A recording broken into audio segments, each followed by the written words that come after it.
A number appears in the final pages of the Bible, a number so feared that people have tried to erase it from buildings, street addresses, and even license plates. 666, the mark of the beast. For centuries, people believed it would control who would buy, sell, or survive.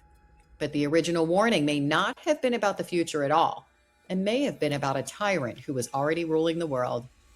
The mark of the beast appears in the final book of the New Testament, Revelation, written near the end of the first century.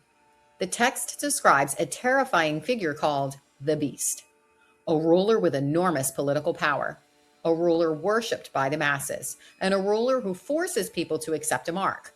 The prophecy says, anyone who refuses the mark cannot buy or sell. Commerce itself becomes a tool of control. Then the text gives a clue, a number, 666. To understand this passage, we have to understand the world that it was written in. Early Christians lived under the Roman Empire, where emperors were increasingly worshipped as divine. In many Roman cities, citizens were required to burn incense to the emperor and declare loyalty. For most people, this was just politics. For Christians, it was idolatry. Refusing emperor worship could cost someone their job, their business, or their life. Markets, trade guilds, and public life often required participation in imperial ceremonies. If someone refused, they could be excluded from commerce entirely. Ancient readers would have recognized something that modern audiences often miss. The number 666 is not random. It likely uses a practice called gematria, assigning numbers to letters. When the name Nero Caesar, one of Rome's most infamous emperors, is written in Hebrew letters, the numerical value equals 666. Nero ruled from 54 to 68 AD.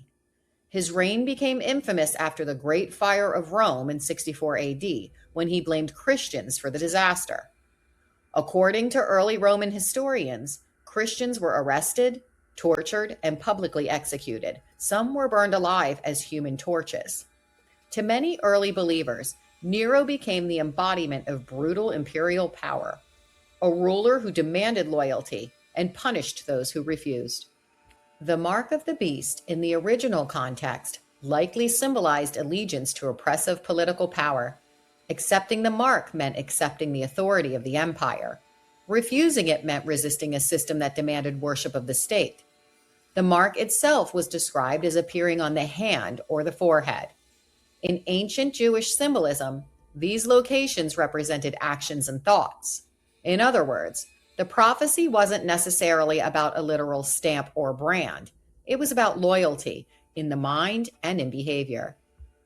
For nearly 2,000 years, the number 666 has resurfaced again and again. During the Middle Ages, people claimed it referred to rival popes. During the Reformation, Protestants and Catholics accused each other of being the beast. In modern times, the number has been linked to everything from barcodes to microchips. But historically, the earliest readers likely saw something very specific, a coded warning about unchecked power, political worship, and persecution. A message written to believers living under an empire that demanded absolute loyalty. The mark of the beast remains one of the most debated passages in the Bible, a prophecy, a warning, and possibly a hidden reference to one of history's most feared emperors. A reminder that sometimes the most dangerous marks are the ones demanded by power itself. If you enjoy true crime, dark history, and the real stories hidden behind legends, subscribe to A Veil of Crime. And if you'd like to support the channel, you can buy me a coffee using the link on the channel page. Because history doesn't just tell stories. Sometimes it leaves warnings.